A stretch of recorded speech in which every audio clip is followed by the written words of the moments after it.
ಜೈ ಶ್ರೀರಾಮ್. ನಾನು ಅಜಿತ್ ಮುಪ್ನಳ್ಳಿ. ನಮ್ಮ ಪ್ರಿಯಾಂಕಾ ಖರ್ಗೆ ಅವರು ಇದ್ದಾರಲ್ಲ, ಅದೇ ಎಐಸಿಸಿ ಅಧ್ಯಕ್ಷರಾಗಿರುವಂತಹ ಮಲ್ಲಿಕಾರ್ಜುನ ಖರ್ಗೆ ಅವರ ಸುಪುತ್ರರಾಗಿರುವಂತಹ ಪ್ರಿಯಾಂಕಾ ಖರ್ಗೆ ಅವರು ಅವರಿಗೊಂದಿಷ್ಟು ಜವಾಬ್ದಾರಿಯನ್ನ ಈ ಕಾಂಗ್ರೆಸ್ ಹೈಕಮಾಂಡ್ ಕೊಟ್ಟಿದೆ.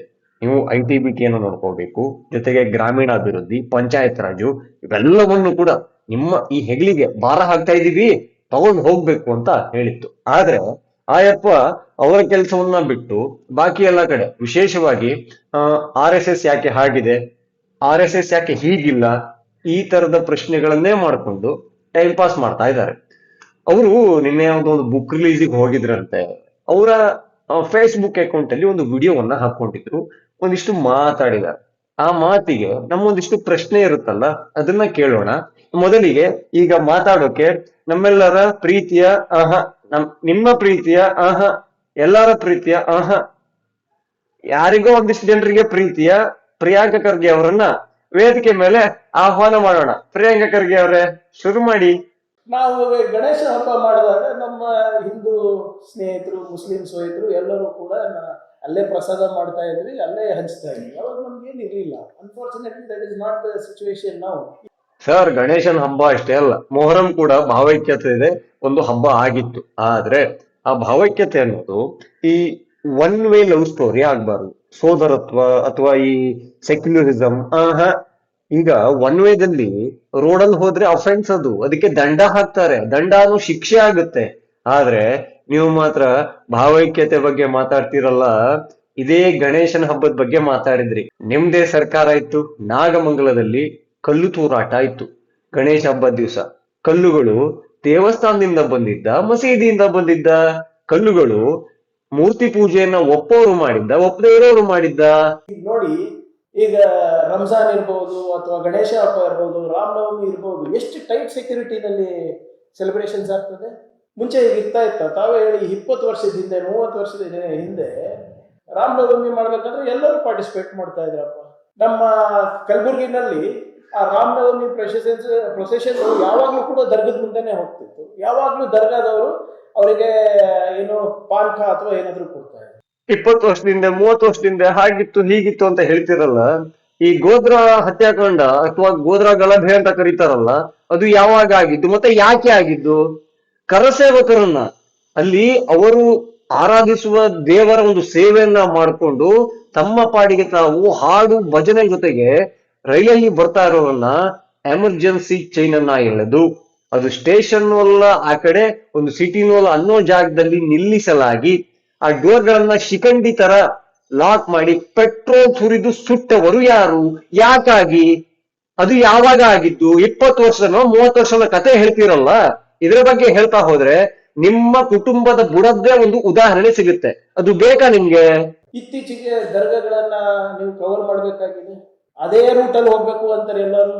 ಆ ರೂಟು ಬೇರೆ ದರ್ಗಾದ ಮುಂದೆ ಇರ್ಲಿಲ್ಲ ಅಂದ್ರೂ ಕೂಡ ಆ ದರ್ಗಾದ ಮುಂದೆನೆ ಹೋಗ್ಬೇಕು ಅಂತ ಪ್ರಚೋದನಕಾರಿ DJ ಹಾಕ್ತಾರೆ. ದರ್ಗಾದ ಮುಂದೆನೆ ಹೋಗ್ಬೇಕು, ದೇವಸ್ಥಾನದ ಮುಂದೆನೆ ಹೋಗ್ಬೇಕು, ಬ್ಯೂಟಿ ಪಾರ್ಲರ್ ಮುಂದೆನೆ ಹೋಗ್ಬೇಕು. ಭಾರತ ಏನೈತಿ, ಭಾರತ ಹಿಂದೂಗಳದ್ದೈತಿ. ಅಲ್ಲಿ ನಿಮ್ಮದೇ ಕಾಂಗ್ರೆಸ್ ಅವರು ಧರ್ಮದ ಆಧಾರದ ಮೇಲೆ ಭಾರತವನ್ನ ಹಿಂದೂ ಮುಸ್ಲಿಂ ಅನ್ನೋದನ್ನ ನೋಡಿ ಪಾಕಿಸ್ತಾನ ಅಂತ ತುಂಡು ಮಾಡಿ ಕೊಟ್ಟಾಗಿದೆ. ಭಾರತದಲ್ಲಿ ಯಾವ ರಸ್ತೆಯಲ್ಲಿ ಬೇಕಾದ್ರೂ ನಮ್ಮ ಮೆರವಣಿಗೆ ಹೋಗುತ್ತೆ. ಆದ್ರೆ ಇಲ್ಲಿಯ ಕಾನೂನಿಗೆ ಹಿಂದೂಗಳು ತಲೆಬಾಗೋದಕ್ಕೆ, ಪಾಲನೆ ಮಾಡೋದಕ್ಕೆ, ಅದಕ್ಕೆ ಪರ್ಮಿಷನ್ ಅನ್ನ ತಗೋತಾರೆ. ಹಾಗಾಗಿ ಇಷ್ಟೊಂದು ಶಾಂತಿಯುತವಾಗಿ ಭಾರತ ಇದೆ ಅನ್ನೋದಕ್ಕೆ ಖುಷಿ ಪಡಿ. ಯಾಕೆಂದ್ರೆ ಬಹುಸಂಖ್ಯಾತ ಹಿಂದೂಗಳು ಶಾಂತಿ ಪ್ರಿಯರು, ಹಾಗೆ ಕಾನೂನನ್ನ ಪಾಲಿಸೋರು. DJ ಹಾಕೋದು ಪ್ರಚೋದನಕಾರಿಯಾಗುತ್ತಾ? ಅರೆ, ನಮ್ಮ ಹಬ್ಬಗಳು ವರ್ಷಕ್ಕೊಂದ್ಸಲ ಬರೋದಪ್ಪ. ಅದನ್ನ DJ ಹಾಕಿದಾಗ ಇನ್ನೊಬ್ರಿಗೆ ಪ್ರಚೋದನೆ ಆಗುತ್ತೆ ಅಂದ್ರೆ ದಿನಕ್ಕೆ 5-5 ಸಲ ಜೋರಾದ ವಾಲ್ಯೂಮ್ ಅನ್ನ ಇಟ್ಟು ಆ ಜನನ ಕೂಗ್ತಾರಲ್ಲ, ಅದು ಪ್ರಚೋದನೆ ಅಲ್ವಾ? ಈಗ ಒಬ್ಬನೇ ದೇವರು, ಅವನೇ ಸರ್ವಶಕ್ತನು ಅಂತ ಕೂಗ್ತಾರಲ್ಲ, ಅದು ಬೇರೆ ಧರ್ಮೀಯರಿಗೆ, ಬೇರೆ ದೇವರನ್ನ ನಂಬೋರಿಗೆ ಅದು ಪ್ರಚೋದನೆ ಆಗೋದಿಲ್ವಾ? ಇವಾಗ ನಾವು ಶಿವನನ್ನ ಪೂಜೆ ಮಾಡ್ತೀವಿ, ಗಣಪತಿಯನ್ನ ಪೂಜೆ ಮಾಡ್ತೀವಿ, ರಾಮನನ್ನ ಪೂಜೆ ಮಾಡ್ತೀವಿ, ಹನುಮಂತ ನಮ್ಮ ದೇವರು, ದೇವಿಯನ್ನ ಪೂಜೆ ಮಾಡ್ತೀವಿ. ಮರ, ಗಿಡ, ಹಾವು, ಮಣ್ಣು, ಕಲ್ಲು, ನೀರು, ಹೀಗೆ ಎಲ್ಲದರಲ್ಲೂ ಕೂಡ ದೇವರನ್ನ ಹುಡುಕ್ತೀವಿ. ಅದಕ್ಕೋಸ್ಕರ ನಮ್ಮ ಭಕ್ತಿಯನ್ನ ಮೀಸಲಿಟ್ಟಿದ್ದೀವಿ. ಅಲ್ಲೊಬ್ನು ಮೈಕಲ್ಲಿ ಕೂಗ್ತಾನೆ, ಒಬ್ಬನೇ ದೇವರು ಅಂತ. ಆಗ ಅದು ಪ್ರಚೋದನೆ ಆಗಲ್ವಾ? ಆಮೇಲೆ ಇದು ನೀವು ಹೇಳಿದಂಗೆ ಸರ್, ವಿನಯ್ ಸರ್, ಬರೇ ಒಂದೇ ಧರ್ಮಕ್ಕೆ ಸೀಮಿತ ಇಲ್ಲ. ರಂಜಾನ್ ಟೈಮ್ನಲ್ಲೂ ಇವರು ಹಾಗೆ ಮಾಡೋದು. ದೇವಸ್ಥಾನದ ರೂಟ್ ಇರಲಿಲ್ಲ ಅಂದ್ರೆ ದೇವಸ್ಥಾನದ ಮುಂದೆ ಹೋಗೋದು, ಡಿಜೆ ಇದು ಮಾಡಿಸೋದು, ಏನೇನೋ ಏನೋ ಲಾಠಿಗಳು ತೋರಿಸೋದು, ತಲವಾರ್ಗಳು ತೋರಿಸೋದು. ಅವರು ರಂಜಾನಿಗೋ ಬಕ್ರೀದಿಗೋ ಮೊಹರಮಿಗೋ ಎಲ್ಲಿ ಬೇಕಾದ್ರೂ ಮೆರವಣಿಗೆ ಹೋಗ್ಲಿ, ಅವರು ಲಾಠಿ ತೋರ್ಸ್ಲಿ ಬೋಟಿ ತೋರ್ಸ್ಲಿ, ಆದ್ರೆ ಒಂದೇ ಒಂದು ಈ ದೇವಸ್ಥಾನಗಳಿಂದ ಕಲ್ಲು ತೂರಾಟ ಆಯ್ತು ರಂಜಾನ್ ಮೆರವಣಿಗೆ ಮೇಲೆ, ಅಥವಾ ಅವ್ರದ್ದೊಂದು ಮೆರವಣಿಗೆ ಮೇಲೆ ಇಂಥ ಹಲ್ಲೆಗಳಾಯ್ತು, ಈ ತರದ್ ಏನಾದ್ರು ಆಗಿದ್ಯಾ? ಒಂದೇ ಒಂದು ಇತಿಹಾಸವನ್ನ ತೋರಿಸಿ ನೋಡಿ. ಆಗಲ್ಲ. ಯಾಕೆಂದ್ರೆ ಅವಾಗ್ಲೇ ಓಪನಿಂಗ್ ಅಲ್ಲಿ ಹೇಳಿದ್ರಲ್ಲ, ಭಾವೈಕ್ಯತೆ ಸೋದರತ್ವ, ಇದನ್ನ ಹಿಂದೂಗಳು ಸ್ವೀಕಾರ ಮಾಡಿದ್ದಾರೆ, ಅಳವಡಿಸಿಕೊಂಡಿದ್ದಾರೆ. ಆದ್ರೆ ಆ ಭಾಯ್ಜಾನೆಗಳಿಗೆ ಅರ್ಥನೇ ಆಗ್ತಾ ಇಲ್ಲ, ಅವ್ರಿಗೆ ಸ್ವೀಕಾರ ಮಾಡಕ್ಕೂ ಒಂದು ವಿವೇಚನೆ ಅಂತಾರಲ್ಲ, ಅದು ಬರ್ತಾ ಇಲ್ಲ. ಅದಕ್ಕೆ ಸಮಸ್ಯೆ ಯಾರು? ಈ ರಾಜಕೀಯ ಪಕ್ಷಗಳು, ಅವರೆಲ್ಲ ಬಳಸಿಕೊಳ್ತಾ ಇರೋ ರಾಜಕೀಯ ಪಕ್ಷಗಳು.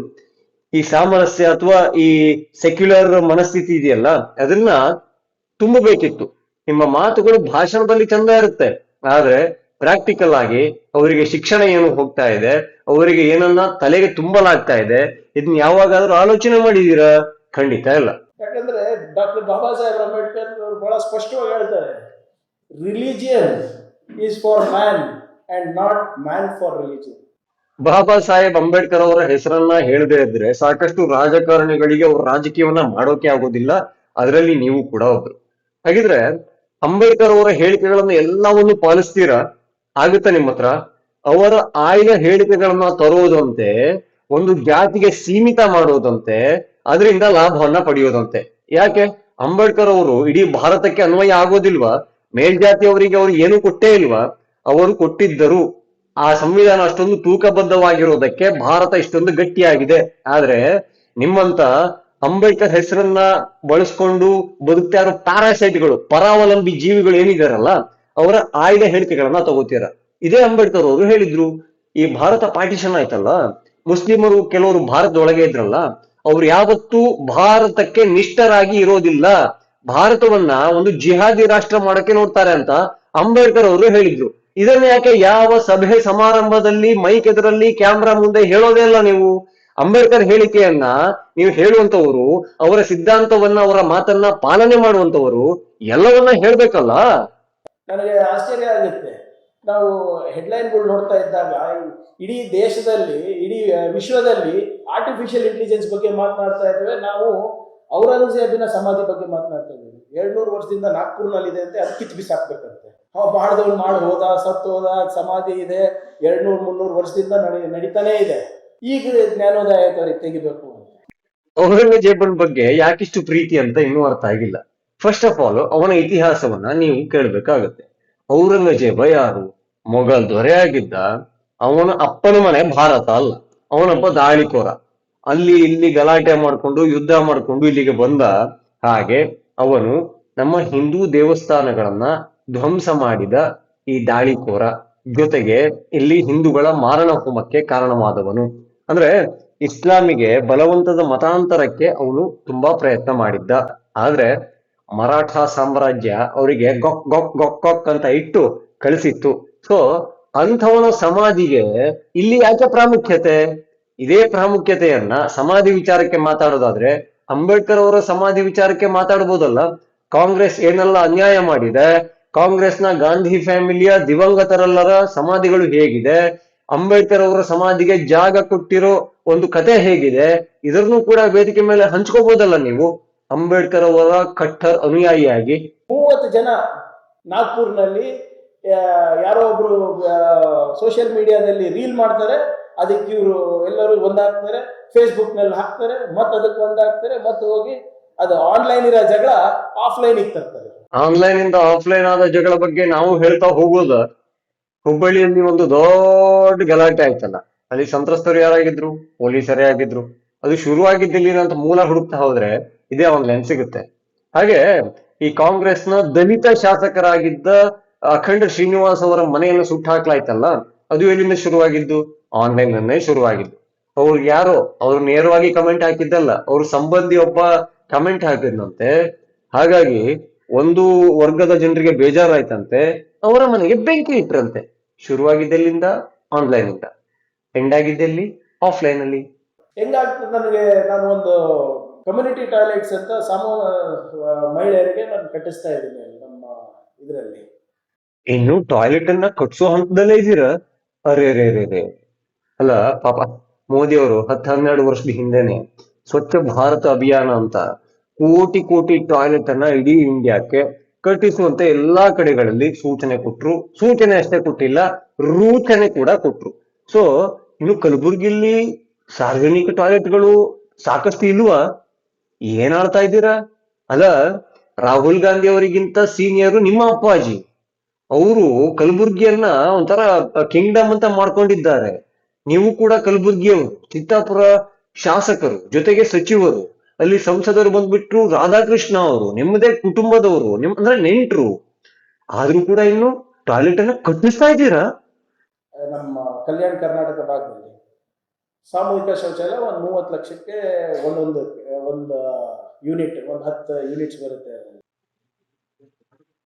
ಒಂದು ಟಾಯ್ಲೆಟ್ಗೆ ಅಂದ್ರೆ ಒಂದು ಯೂನಿಟ್ಗೆ 30 ಲಕ್ಷ. ಹಾಗಿದ್ರೆ ಆ ಟಾಯ್ಲೆಟ್ ಕಂಪ್ಲೀಟ್ ಎಸಿಲೇ ಆಗಿರುತ್ತೆ, ಪಕ್ಕ ಬರ್ಕೊಡ್ತೀನಿ. ಬಟ್ ಉದ್ಘಾಟನೆ ದಿನ ಒಂದು ಹೇಳಿ ಆಯ್ತಾ? ನಿಮ್ದೇ ಪಕ್ಷದವ್ರು ಕೇಳ್ತಿದ್ರಲ್ಲ, ಮಂದಿರ್ ವಹಿ ಬನಾಯಂಗೆ ತಾರೀಖ್ ನಹಿ ಬತಾಯಂಗೆ ಅಂತ ಟ್ರೋಲ್ ಮಾಡ್ತಿದ್ರಲ್ಲ, ಆ ಶೌಚಾಲಯಗಳು ಯಾವಾಗ ಉದ್ಘಾಟನೆ ಆಗುತ್ತೆ ಅಂತ ಸ್ವಲ್ಪ ಹೇಳಿ. ದೇವಸ್ಥಾನ ಕಟ್ಟಿದಷ್ಟು ತುಂಬಾ ಕ್ಲಿಷ್ಟಕರ ಏನಿಲ್ಲ, ಇದೇ ಶಿಲ್ಪಕಲೆ ಬೇಕು ಅದು ಇದು ಏನಿಲ್ಲ. ಟಾಯ್ಲೆಟ್ ಕಟ್ಸೋದಲ್ಲ, ಬೇಗ ಆಗ್ಬೋದು. ಅದ್ರಲ್ಲೂ 30 ಲಕ್ಷ ಹಾಕಿದೀರಾ ಅಂದ್ರೆ ಒಂದು ಯೂನಿಟ್ಗೆ ಅಂತದ್ದು 10 ಯೂನಿಟ್. ಸೊ ಬೇಗನೆ ಆಗ್ಬೋದು.